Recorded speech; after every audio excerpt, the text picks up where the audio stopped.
Hello everyone, my name is Satyam Kumar and I am here to teach the topic limits. So first of all, what is limit? Limit is the basic approach to calculus. If we want to know calculus, if we want to study calculus, then knowledge of limit is very important. First of all, in limit, we came to know about the approaching value. What is approaching value? Here we see x approaching a. It's approaching a, it's not equal to a. Here x is approaching a, x is not equal to a, and that's the most important thing in limit. As here x is not equal to a, here x tends to a, x can be a minus h. I will come to that part, h part, but x can be very less. Like if a is equal to 1, then x is equal to 0.9999999. Or if a is equal to 1, then x can be 1.00001. It's like it tends to a, it's not equal to a. So when x is equal to a and for f is a function of x, then the limit of fx when x tends to a is will exist if left hand limit and right hand limit are equal. This is the basic part of limit to be exist. When LHL is equal to RHL, then and only then limit will exist. What is LHL? Left hand limit. Previously, earlier I told you if x is equal to a, if a is equal to 1 and x is equal to 0.9999, then x approaching negatively a. That means x is less than a, or we can say x approaches the a minus some small positive quantity, and that small positive quantity is called h. Here we are seeing that the a minus h. So we can write x is equal to a minus h, where h is sufficient small but positive quantity. So when we are finding the limit when x approaching a minus, or we can say when x is equal to a minus, then that limit is called LHL, that is left hand limit. Similarly, if we are calculating RHL, that is f of a plus, that means if a is equal to 1 and x positively approaches a, that means x is equal to 1.0001 or anything. Let's assume a number line. If a number line, if x a is equal to 1, then in the right, any number can be, any number will be and must be greater than 1. And in left side of the number line, if we are talking about only positive, if in the left side of the number line, any number will be less than 1. So that's why left hand limit and right hand limit. So when right hand limit and left hand limit are equal, then the limit will exist, and it's the only condition for the limit to exist, where h is sufficient small but positive. H is something like 0.0001 or 0.001, but it must be positive, and obviously if it is positive, then it will be greater than 0. Okay, so now we came to know about fundamental theorems of limit. For knowing the fundamental theorems of limit, we came to know that the limit of fx at x tending to a will exist and is equal to L, where L is a finite value. Similarly, gx will exist at x tending to a, limit of gx will exist at x tending to a and is equal to m, where m is also finite. So we came to know fundamental theorems of limit. What is fundamental theorems? Like a plus b is equal to, and if a is equal to 2, b is equal to 3, then a plus b is equal to 5. A is equal to 2, b is equal to 3, a minus b is equal to minus 1. So these are the fundamental theorems of mathematics. So like those fundamental theorems, these are also fundamental theorems of limit, where fx and gx must exist. So we came to know about 5 fundamental theorems of limit. First theorem, limit x approaching a. Okay, so one thing, here we are talking about x approaching a in both in fx and in gx also. So limit x approaching a, fx plus gx is equal to separately limit x approaching a, fx plus limit x approaching a, gx. That is L plus M. It means that we are doing nothing here, just we are doing simple mathematics. If limit exists, this condition will be applicable for everything, for anything. This condition must be applicable, that the limit must exist. Limit must exist. So the second is limit x approaching it. Like the first, the second theorem, limit x approaching a, fx minus gx, separate and fx minus gx. So L minus M. Similarly, in the third, fx into gx. See, here we are, what we are seeing, that it's nothing, it's just like a fundamental theorems of mathematics. We are applying fundamental theorems of mathematics in limit if fx and gx exist, if the limit of fx and gx exist at x approaching a, x not equal to a, x approaching a. Remember, we are talking about x approaching a. Also, the fourth theorem, in the fourth theorem, we also know similar thing, denominator can't be 0 because it's not defined. So gx, so m cannot be 0. So same thing, limit x approaching a, fx upon limit x approaching a, gx. Now fifth point, k is any constant. So k comes outside of the limit and we are evaluating limit as x approaching a, fx. So k into f. It's nothing, it's just the fundamental theorems of mathematics are applied here. I hope it's you can understand these things. Now we came to know some important forms that's called 7 indeterminate forms. These indeterminate forms are the basic part to be when we are calculating some limit. These fundamental theorems can be it's very important to know which form is in that limit. For example, now we are coming into some formula. Before that, I will explain some indeterminate forms. I will, that like 0 by 0. What is indeterminate? It's like it can't be determined. We can't determine 0 by 0. We can't determine infinity by infinity. We can't determine infinity minus infinity. So these are the things which can't be determined. We can't determine 0 into infinity. We can't determine 1 raised to the power infinity. We can't determine 0 raised to the power 0. So these are also these things, infinity raised to the power 0. These are the things which can't be determined. So that's why we are not in these things. We don't talk about equal value. We talk about approaching value, that x or anything, it's not equal to that value at which these indeterminate forms will arrive. We will talk about only approaching values. That's why for that we can apply the limit. Okay, so I hope you can understand everything.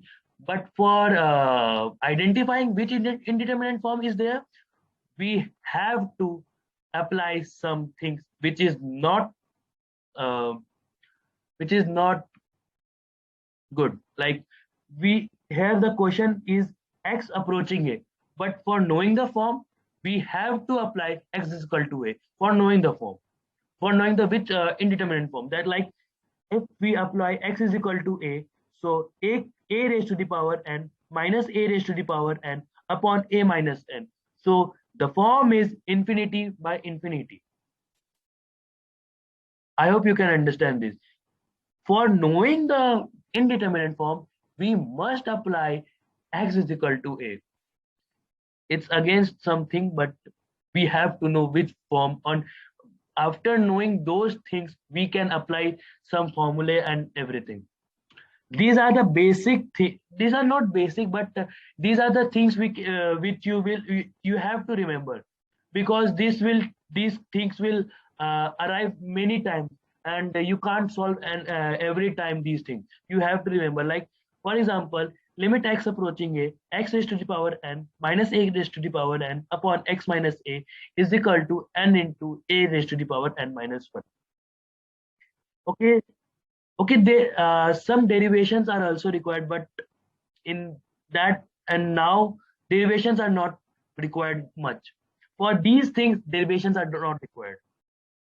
You have to remember these things. For example, if 3 raised to the power, sorry, x raised to the power n minus 3 raised to the power n upon x minus 3, you can write it uh, n into 3 to raised to the power n minus 1. And if you know n is equal to 5, then 5 into 3 raised to the power 4. Next formula is limit x approaching sin x upon x. Now I can explain this. I will not prove this. It has some derivation, but I can explain this here. Let's suppose a graph where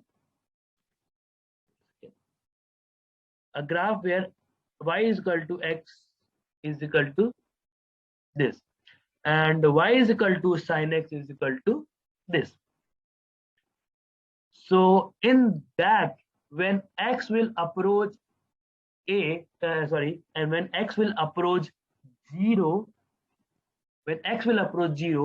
sin x and x will tend to cut each other. The graph of sin x, obviously, the graph of sin x and the graph of x will tend to cut each other, but they will not. They will also, their values will also approach to, values will also approaching values like 1 and something with something.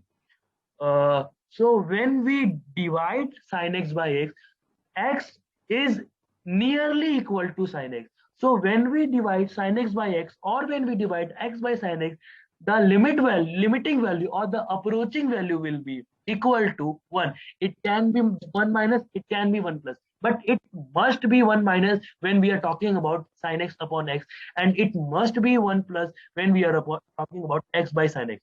Why? Because in the graph, in x approaching 0, x is greater than sin x in very small difference, but it is greater than. So x is greater than sin x when x approaches 0 value. That's why sin x by x or x by sin x, the limiting value of these two things will be 1. But if we take greatest integer function of sin x by x, then it will be 0, as it would be less than 1. And if we take if we calculate the greatest integer function value of x by sin x, then it is 1 plus, so it would be 1. Now we came to know about these two formula. First of all, we will talk about this formula. Limit x approaching 1 minus, limit x approaching 0, 1 minus cos x upon x square. So now I can prove here what is happening. So we can write 1 minus cos x is equal to 2 sin square x by 2, and here and divided by x square. Now if we divide the denominator and the denominator by 4, and we multiply it also by 4, then x square by 4 can be written as x by 2 whole square. Now we have 2 by 4 into sin square x by 2 upon x by 2 whole square, which can be written as sin x by 2 upon x by 2 whole raised to the power 2.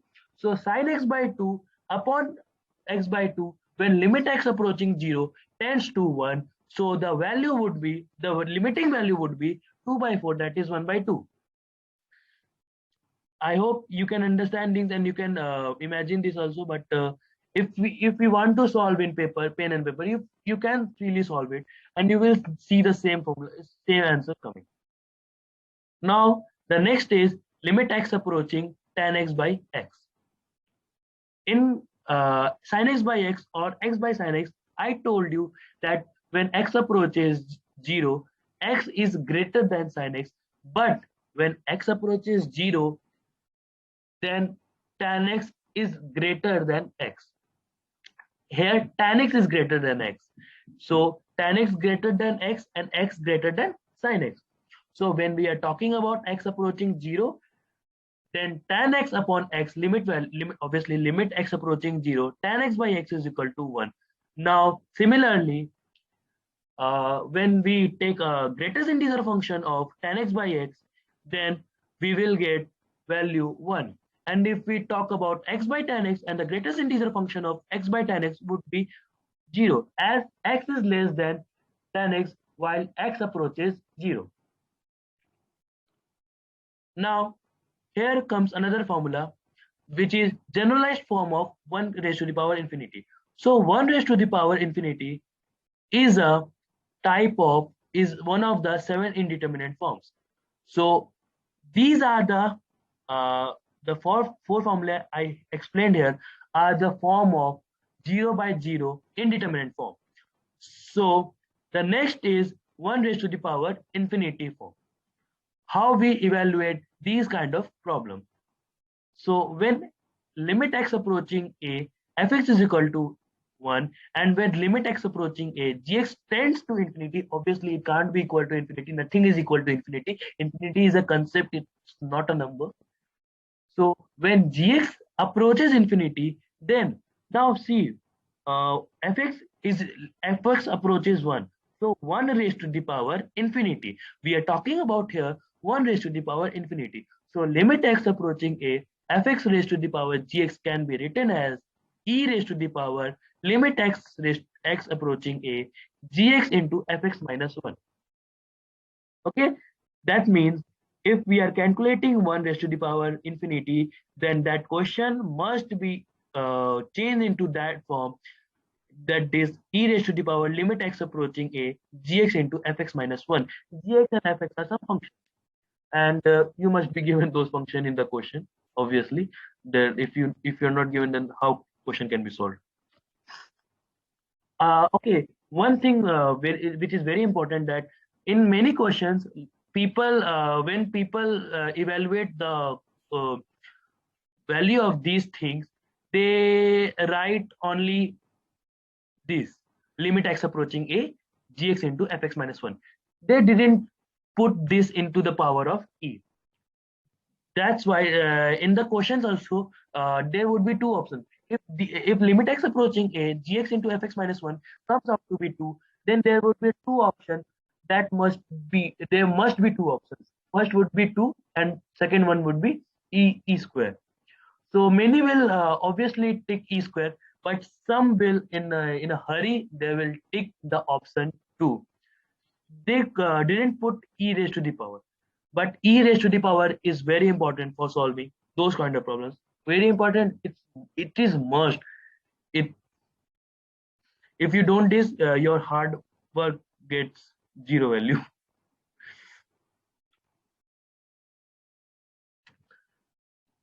So okay, I taught you these four formulae.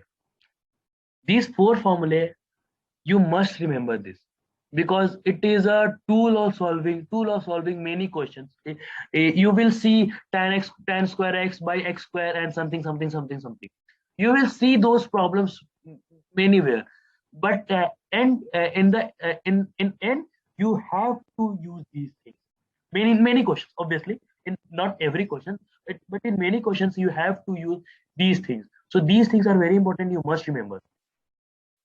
So the next topic is uses of series expansion. How series expansion can be used in evaluating limit. These are some of the limits which you are seeing. Limits not, sorry, I'm sorry. These are some of the series expansion which you are seeing. When you will get some questions like e raised to the power x minus 1 upon x, limit x approaching 0. So you can use these types of series expansion, tan x minus x upon whole cube, many things, sin x minus x upon whole, x minus sin x upon x cube. There are many things which can be used in limit. So in and that series expansion is one of the things which can be used, and you have to remember for solving this, but you can use it as a you cannot you must use it as also a tool for solving limit questions. These are so now the next comes L'Hospital rule. No, I will not teach you L'Hospital rule, and no, I will not teach you L'Hospital rule because L'Hospital rule L'Hospital rule is applicable after we come to know continuous and derivability. So now we are skipping the topic L'Hospital rule, or many one say L'Hospital, L'Hopital. Actually, I am saying also L'Hospital, but it is pronounced as L'Hopital rule. I'm sorry, it is pronounced as L'Hopital rule. It's not L'Hospital rule. Where here H is silent, but it doesn't concern anymore. It doesn't matter anymore. Next is differentiation of determinants. It's not important, but it's not very important. But sometimes question may arise. So if fx is a determinant form where f, g, h, u, v, w, l, m, n are functions of x or constant, it can be anything, then the differentiation of determinant can be f dash x is equal to first differentiate the row r1 f dash g dash h dash plus and keeping other two rows constant, then row 2 keeping other two rows constant, and row 3 keeping other two rows constant. It can be used in column also, column 1 keeping other things constant. These are the things you can use in solving differentiation determinants. I am again speaking that these things are not very important. Okay, some useful limits. These are the limits which are useful, but see here again series expansion is required. You can take it as a question also. For example, here we are seeing e raised to the power x minus 1 upon x, limit x approaching 0, e raised to the power x minus 1 upon x. Now we go to the series expansion. Here e raised to the power x is equal to 1 plus x raised upon 1 factorial upon x square by 2 factorial. It's x raised, it is a series summation of x is equal to 0 to n x raised to the power n upon n factorial. Okay, so the question here is not question, or yeah, it's a question. E raised to the power x minus 1. So e raised to the power x is equal to 1 plus x by 1 factorial plus x square by 2 factorial plus x cube by 3 factorial. So e raised to the power x minus 1 is equal to x by 1 factorial plus x square by 2 factorial plus x cube by, and so on, so on, so on. So when we divide this by x, we come to know 1 plus x raised x square by 3 factorial, or then x square x cube by 4 factorial. So where x approaches 0. So this limit would be equal to 1 as x approaches 0. Similarly, if we reverse x, or then when x approaches 0, and if we reverse x, then x approaches infinity. So 1 by x comes out to be in denominator into e raised to the power 1 by x minus 1. So it is the same form, but in written in different way, then same it would be equal to 1. Similarly, a raised to the power x is equal to 1 plus x ln a upon 1 factorial plus x ln a whole square upon 2 factorial. So there is nothing but there comes out to be ln a. So same thing what we are doing in this comes out to be in this. In this way, let's see x minus ln 1 plus x upon x. So ln 1 plus x can be written as x minus x square by 2 plus x cube by 3 minus x raised to the power 4 by 4 raised so on infinity. So we can tell it as x minus x square by 2 so on. So x will be cut out by x, then we will get 1, and after those all terms would be equal to 0 as x approaches 0. Now the next question is limit x approaching 0, 1 plus x raised to the power 1 by x. Okay, now here comes the question. Which indeterminate form it is? Now, when x approaches 0, then 1 plus x is equal to 1 and 1 by x approaches infinity. So it is the form of 1 raised to the power infinity. So it can be written as e raised to the power limit x approaching 0, 1 by x into 1 by x. Here gx is 1 by x and fx is 1 plus x. Here gx is 1 by x, so e raised to the power 1 by x into 1 plus x minus 1. So e raised to the power limit x approaching 0, x by x, which is equal to 1. So e raised to the power 1, which comes out to be e. Similarly, see, if we are doing x approaching 0, we can also do by reversing x approaching infinity. Same things are there. Now, here it is x minus sine x by whole cube. Now, if we go to the series expansion of sine x, it is x minus x cube by 3 factorial plus x raised to the power 5 by 5 factorial, and so on, so on, so on. If we subtract sin x from x, now so x minus sin x is equal to x cube by 3 factorial plus x minus x raised to the power 5 by x raised to the power by 5 by 5 factorial, I'm sorry, plus x raised to the power 7 by 7 factorial. So now here comes the question, x minus sin x. If we do sin x minus x, then it will reverse and it must be equal to minus 1 by 6.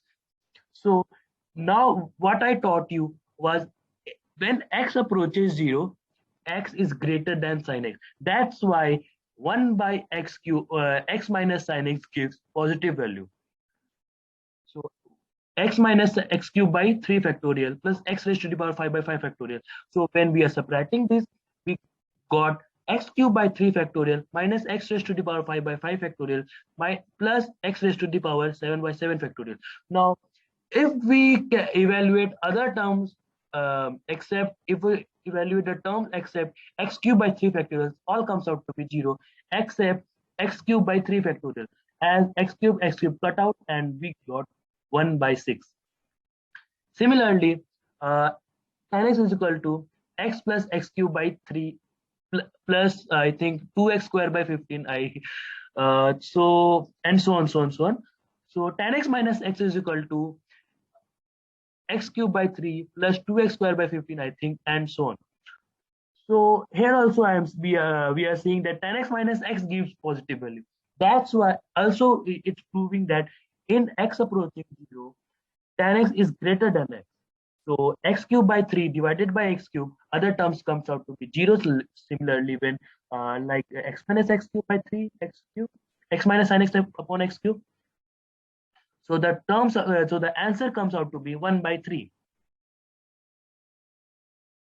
All these things, like now e to power x, the series expansion of e to power x is 1 plus x by 1 factorial plus x square by 2 factorial plus x cube by 3 factorial. Now 1 plus x is when it cancel out, it comes out to be x square by 2 factorial plus x cube by 3 factorial. When it is divided by x square, all other terms except x square by 2 factorial comes out to be 0. So the answer comes out to be 1 by 2. I hope everything is clear. Everything x minus ln 1 plus x. ln 1 plus x is equal to x minus x square by 2 plus x cube by 3. So everything cuts out when we subtract it from x minus, comes out to be 0 when we subtract it from x except x square by 2, which will give answer 1 by 2. And all these forms, see, all these forms except this, all these forms are 0 by 0. ln 1 plus x upon x, 0 by 0. X minus sin x, 0 by 0. Tan x minus x upon x cube, it is also 0 by 0. All these forms are 0 by 0 indeterminate form except ln limit x approaching 0, limit x approaching 0, 1 plus x raised to the power 1 by x. It is 1 raised to the power infinity form.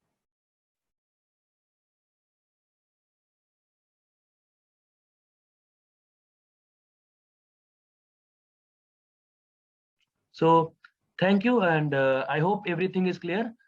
So I am stopping it.